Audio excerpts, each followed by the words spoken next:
Hey guys, it's Charlie here from nidscores.com, and today we're going to take a look at Soft Museum or Nights into Dreams.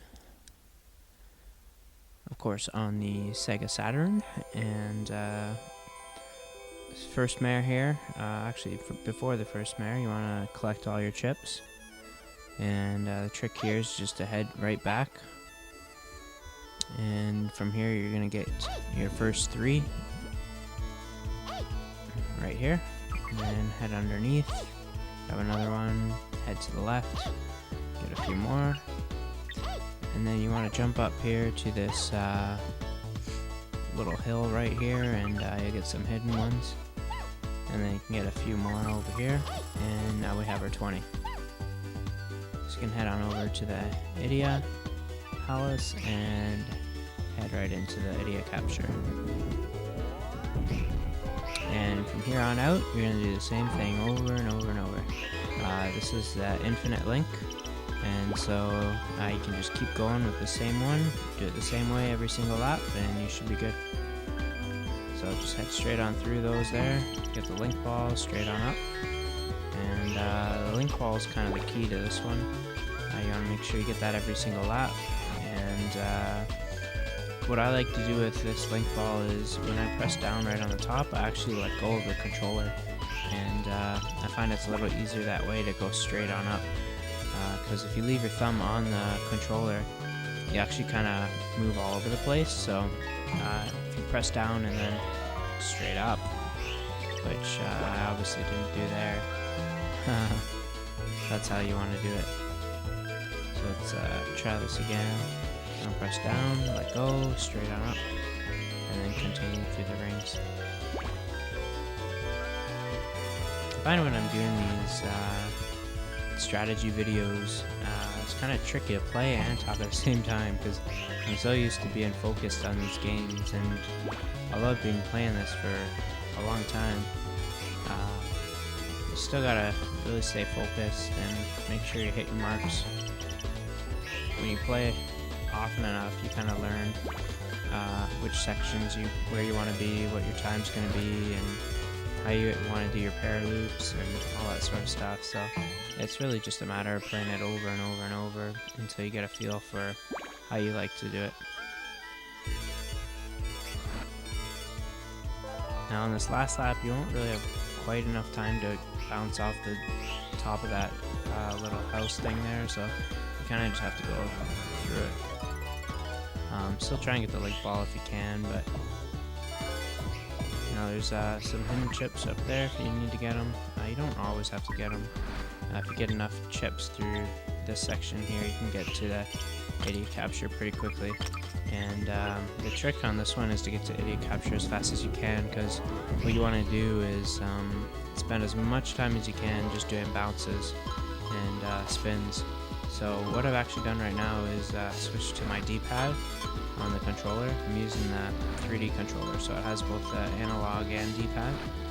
So I switched on over to the D-pad, and now you just want to keep doing spins. And the more and more spins you do, the more and more points you get. So you can see every time I spin, you're actually getting 10 more points per spin. So if you do lots and lots of spins, you can actually work your way up to almost close to 2,000 points per spin. I think my highest is maybe, 1,600 or 1,700 per spin. Maybe even 1,900, I can't quite remember. But basically, if you want to go for a million, you're going to have to do about 6 spins every single time, between 5 and 6. If you're only doing about 4, you're not going to be doing enough to get to the million. But it's pretty cool. You can actually get 1 million points, all because of the spins. And you actually see I kind of messed up. I landed flat like that, so it makes Knights go fat. And when Knights goes fat, you actually lose your points. It sets back to 0 for your spins. So you need to make sure that every time you're doing your spins, that when you land on your feet and you're pressing up to start the next one. And as long as you don't mess up, you'll keep getting more and more points. But if you mess up like I did there, then your points will cancel and you gotta start all over. So at that point, you may as well start over if you're going for a million, because you're not going to be able to recover. And now back through that section, you'll see I got a 30 link. That's pretty much what you want to go for each time. And then get that link ball through here. Now this mare is actually kind of tricky because you kind of want to speed through it as fast as you can to get to the idiot capture, and you don't really have much time between these laps here, because if you start a lap too late, well then you're not going to finish it in time, and then you're not going to finish your mare. So you want to try and get through it as fast as you can so that you can get your last lap in. Now you'll see knights kind of flew all over the place for me there. That happens from time to time. It's kind of unlucky, but it's kind of related to how you dash as well. If you dash too much, you'll actually go up and down throughout that flying section. So it would be nice if you just stayed flat and straight, but sometimes it goes up and down, and you can sometimes gain a little bit of speed through those bouncing walls through there. You can actually kind of dash through here as well, but you can see kind of throws knights all over the place, so you have to be careful with it. Now I should just have just enough time for one more lap here, and you want about 25 seconds to get through it all, so anything less than 25 seconds and you're not going to be able to make it through. Let's see if I can get through this section better this time. There we go, it's better. Try and get this last link ball. And then rush towards the end.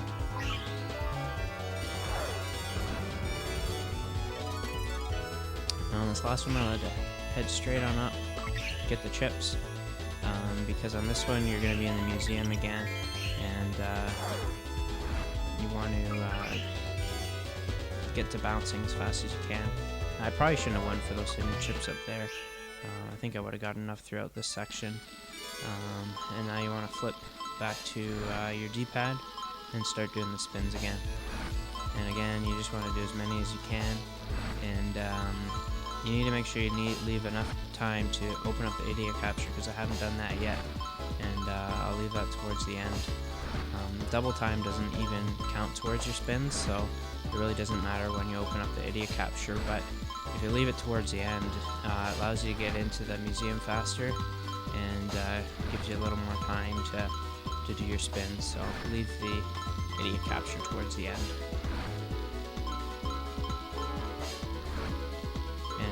Actually, when I was going for the million on this one, I would actually pause the game before I started doing my spins and switch to a different controller, because personally I don't like the D-pad so much on the 3D controller. I find I can't do as many spins as if I'm using the Japanese Sega controller. So I would switch to just the regular D-pad, no analog, and I could do a lot of spins with those controllers. They have really good D-pads on them. And I can't remember off the top of my head what time I need to leave here. It might be around 20 seconds, so I'll head on over here now. 20 seconds might be too much, but I cannot really remember.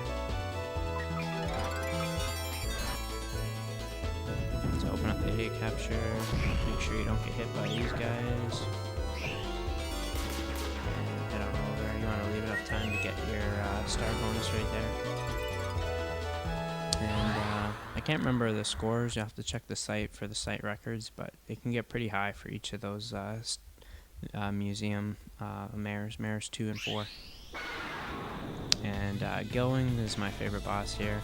You want to head towards that second little spike there on the bottom of his tail, and that's when you want to turn around and do your paraloop.